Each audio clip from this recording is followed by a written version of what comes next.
গভীর রাতে ঘুম থেকে ওঠে আমি দাদার রুমের জানালা দিয়ে দেখতে পেলাম দাদা আমার সাথে কেমন জানি অদ্ভুত আচরণ করছে।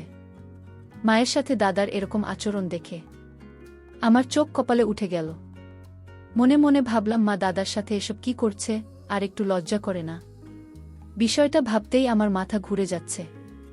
একটু পর আমি দেখতে পেলাম মা যেন কিসের নেশায় পাগল হয়ে বলছে, শ্বশুরমশাই, আমার আকাশে এখন প্রবল বেগে ঘূর্ণিঝড় বয়ে যাচ্ছে, আপনি আমাকে একটু শান্ত করেন, আমার আর সহ্য হচ্ছে না। তারপর মায়ের কথা শুনে আমার দাদাও যেন পাগলের মতো মায়ের ঘূর্ণিঝড় থামানোর জন্য যা করল তা শুনলে বন্ধুরা তোমাদের মাথা ঘুরে যাবে। বন্ধুরা, গল্পটি অনেক ইন্টারেস্টিং। আশা করি তোমরা পুরো গল্পটি খুব মনোযোগ সহকারে শুনবে। তবে গল্পটি শোনার পূর্বে বন্ধুরা, তোমাদের নিকট আমার ছোট্ট একটি অনুরোধ, তোমরা দয়া করে আমার চ্যানেলটিকে সাবস্ক্রাইব করে আমাকে সাপোর্ট করবে। হ্যালো বন্ধুরা, আমি সামিয়া সাহা। আমার ডাক নাম সামিয়া। আমার বর্তমান বয়স 25। আজকে আমি তোমাদেরকে যে গল্পটা বলবো তখন আমার বয়স ছিল 8 কিংবা 9 বছর হবে। আমি আমার বাবা মায়ের একমাত্র মেয়ে ছিলাম। আমার বাবা একজন ব্যবসায়ী ছিলেন, আমার মা একজন গৃহিণী ছিলেন। ব্যবসার সুবাদে বাবা ঢাকায় থাকতেন। বাড়িতে থাকতাম আমি, আমার মা এবং আমার দাদা। আমার দাদার অন্য কোনো ছেলে ছিল না আমার বাবা ছাড়া। আমার দাদার বয়স প্রায় 55 থেকে 60 হবে। যদিও দাদার বয়স একটু বেশি, তারপরেও দাদাকে দেখে অনেক শক্তিশালী বলে মনে হতো। আমার বাবা ব্যবসার কাজে ব্যস্ত থাকত। প্রায় 2 থেকে 3 মাস পর পর বাড়ি আসত। মা আর আমি একসাথে থাকতাম। বাবা যখন বাড়িতে আসত তখন আমি আমাদের বাড়ির গেস্ট রুমে থাকতাম। একা একা থাকতে আমার খুব ভয় করত। তারপরেও অনেক কষ্ট করে থাকতাম আর মনকে সান্ত্বনা দিতাম, এই বলে যে বাবা তো 2 দিন থেকেই চলে যাবে, তারপর তো আমি মায়ের কাছে থাকব। এইভাবে বন্ধুরা, বাবা যখনই আসত তখনই আমি গেস্ট রুমে রাতে থাকতাম আর বাবা মা একসাথে থাকত। আমাদের বাড়ির গেস্ট রুম ছিল আমার বাবা মায়ের রুমের পাশের রুমে, আর দাদার রুমটা ছিল এর পরে রুমটা। আমাদের ঘরের মোট রুম ছিল 3টা। তারপর বন্ধুরা, বাবা 2 দিন থেকেই চলে গেল। তারপর থেকেই আমি মায়ের সাথে থাকি। এভাবেই চলছিল আমার দিন। কিন্তু হঠাৎ একদিন রাতে ঘটে গেল আমার জীবনে একটা ভয়ানক ঘটনা। একদিন রাতে আমি আর মা একসাথে ঘুমালাম। হঠাৎ কিসের যেন শব্দে আমার ঘুম ভেঙে যায়। ও মা, ঘুম থেকে উঠে দেখি মা আমার পাশে নেই। বন্ধুরা, আমার মায়ের পরিচয় তা তোমাদের আগের দিই। আমার মা একজন মধ্যবয়সী নারী ছিল। মার বয়স ছিল তখন 30 কিংবা 32 হবে আনুমানিক। মাকে দেখতে অনেক সুন্দরী ছিল। মা অনেক আবেদনময় ছিল বটে। আমি আর মা যখন টিভি দেখতাম তখন মা শুধু রোমান্টিক ছবি দেখত। মার ইংলিশ ছবির প্রতি একটা অন্যরকম টান ছিল। যাই হোক বন্ধুরা, বলছিলাম, গভীর রাতে ঘুম থেকে উঠে দেখি মা বিছানায় নেই। আমি তখন অবাক হয়ে গেলাম আর মা মা বলে কাঁদতে লাগলাম। তখন হঠাৎ মা কোথা থেকে যেন দৌড়ে আসলো। কিন্তু মা যখন দৌড়ে আমার এখানে আসো, তখন আমি লক্ষ্য করলাম মা কেমন যেন হাঁপাচ্ছে আর ঘামছে, আর মাকে খুব অস্থির অস্থির লাগছে। আমি বললাম, মা তুমি কোথায় গিয়েছিলে? আমাকে একা রুমে রেখে মা বল, মা সামিয়া, এই তো আমি একটু ওয়াশরুমে গিয়েছিলাম। আমি বললাম, ও আচ্ছা মা, এরপর থেকে ওয়াশরুমে গেলে আমাকে নিয়ে যাবে। মা বলল, ঠিক আছে স্বামী। তার পরের দিন আবার আমি আর মা একসাথে ঘুমালাম। কিন্তু রাত যখন গভীর হল তখন আবার আমার ঘুম ভেঙে যায়। কিন্তু ঘুম ভাঙার পর আমি আবার লক্ষ্য করলাম মা আমার পাশে নেই। সেদিনও আমি মাকে বললাম, মা তুমি আমাকে রেখে কোথায় গিয়েছিলে? তখন মা আমাকে বলল, মা সামিয়া, আমি ওয়াশরুমে গিয়েছিলাম। তারপর আমি মাকে বললাম, তোমাকে না, আমি বললাম রাতে ওয়াশরুমে গেলে আমাকে নিয়ে যেতে। ও বন্ধুরা, তোমাদেরকে তো আর একটা কথা বলা হয়নি। আমরা গ্রামে থাকতাম। ওয়াশরুমটা আমাদের মূল ঘরের বাইরে ছিল, অর্থাৎ আমাদের বাড়ির পিছনে ছিল। তো যাই হোক বন্ধুরা, তারপর আমি মাকে বললাম, তোমাকে না বলেছিলাম ওয়াশরুমে গেলে আমাকে নিয়ে যেতে। আমার কথা শুনে মা একেবারে চুপ হয়ে থাকত। পরের দিন ও বন্ধুরা একই অবস্থা। তারপর মা যখন রুমে আসত তখনই মাকে একেবারেই এলোমেলো অবস্থায় দেখা যেত। মাকে সত্য বলেও আমি কোনো কিছুই করতে পারি নাই। বন্ধুরা তখন আমার বয়স ছিল মাত্র 8 বছর। খুব একটা বেশি বুঝতামও না। তারপরও আমি চিন্তা করলাম, মা প্রতিদিন কোথায় যায়, কি করে, আমাকে বিশ্বাস খুব ভালো করে জানতে হবে, বুঝতে হবে।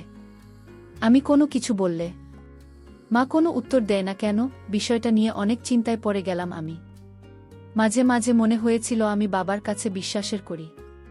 তারপর ভাবলাম, না, যদি বাবার কাছে শেয়ার করি তাহলে হয়তো মা আমাকে বকা দিবে। তাই চিন্তা করলাম, যেভাবে হোক আমাকে রহস্য খুঁজে বের করতে হবে। মা প্রতিদিন কোথায় যায়, কি করে, তা আমাকে জানতেই হবে। এভাবে প্রায় 1 মাসের মতো আমি বিশ্বের সাথে লক্ষ্য করলাম আর এর রহস্য খুঁজে বের করার জন্য চেষ্টা করলাম। কিন্তু আমি কোনোভাবেই এর রহস্য খুঁজে বের করতে পারছিলাম না। একদিন আমি চিন্তা করলাম, আজকে আর ঘুমাব না। আজকে আমি ঘুমের ভান করে পড়ে থাকব। দেখব মা কোথায় যায়, যদি আমার ঘুম বেশি। তারপরে আমাকে কষ্ট করে হলেও এর রহস্য খুঁজে বের করতে হবে। পরের দিন আমি আর মা একসাথে ঘুমালাম। আমি ঘুমের ভান ধরে রইলাম। রাত যখন গভীর হল তখন আমি লক্ষ্য করলাম মা আমাকে যাচাই করছে আমি ঘুমিয়েছি কিনা। আমিও খুব ভালো করে ঘুমের অভিনয় করলাম। তারপর দেখি মা আস্তে আস্তে বের হয়ে যাচ্ছে। আমিও খুব আস্তে আস্তে করে উঠলাম। উঠে আমার পেছনে পেছনে যাওয়া শুরু করলাম। কিন্তু আমি রুম থেকে বের হতে না হতেই আর মাকে খুঁজে পেলাম না। মা কোথায় যেন চলে গেল। বিষয়টা আমার কাছে খুব বিস্ময়ের মতো মনে হলো। সেদিন রাতে ওয়াশরুমে, আমাদের বাড়ির প্রায় সকল জায়গায় খুঁজলাম, কিন্তু কোথাও মাকে খুঁজে পেলাম না। তারপর আমি আমার বিছানায় সে ঘুমের ভান করে পড়ে রইলাম। ঘণ্টা 3 পরে আমি লক্ষ্য করলাম কোথা থেকে যেন মা হাতি এসেছে। আমি সেদিন আর কিছু বলিনি, ঘুমের ভান করে পড়ে রইলাম। ভাবলাম আজকে যেহেতু চলে গেছে, কালকে বিশ্বাসটা রহস্য খুঁজে বের করা যায় কিনা।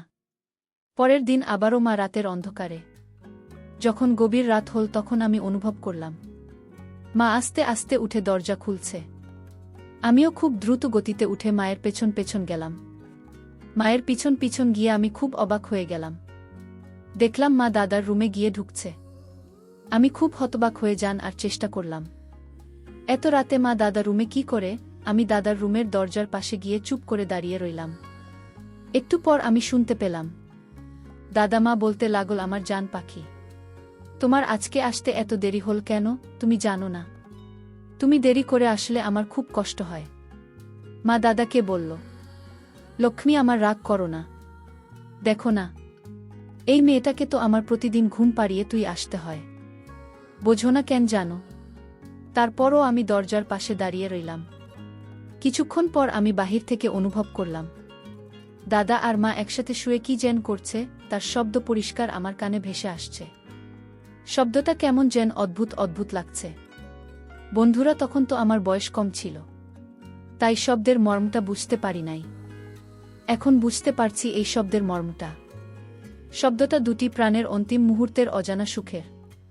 যাই হোক বন্ধুরা, সেদিন আমার মনে খুব কৌতূহল জেগেছিল যে আমার 60 বছর বয়সী দাদার সাথে আমার মা কি করে, তা আমাকে নিজের চোখে দেখতে হবে। তারপর বন্ধুরা অনেক চেষ্টা করেছিলাম ভিতরে কি হয় জানার, কিন্তু কোনো উপায় পাচ্ছিলাম না। অবশেষে দাদার রুমের জানালার এক পাশ দিয়ে দেখার একটি সুযোগ পেয়েছিলাম।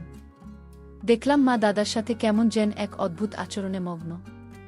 দাদা আমার সাথে কেমন যেন এক অদ্ভুত আচরণে মগ্ন। আমার কাছে মনে হয়েছিল তারা যেন কোনো এক সুখের আশায় অজানা কোনো রাজ্যে বিভিন্ন রকম শান্তির খোঁজে ভাসছে। একটু পর আমি দেখতে পেলাম মা যেন কিসের নেশায় পাগল হয়ে বলছে, শ্বশুরমশাই, আমার আকাশে এখন প্রবল বেগে ঘূর্ণিঝড় বয়ে যাচ্ছে, আপনি আমাকে একটু শান্তি করেন, আর শনি হচ্ছে না। তারপর মায়ের কথা শুনে আমার দাদাও যেন পাগলের মতো মায়ের ঘূর্ণিঝড় থামানোর চেষ্টা করছে।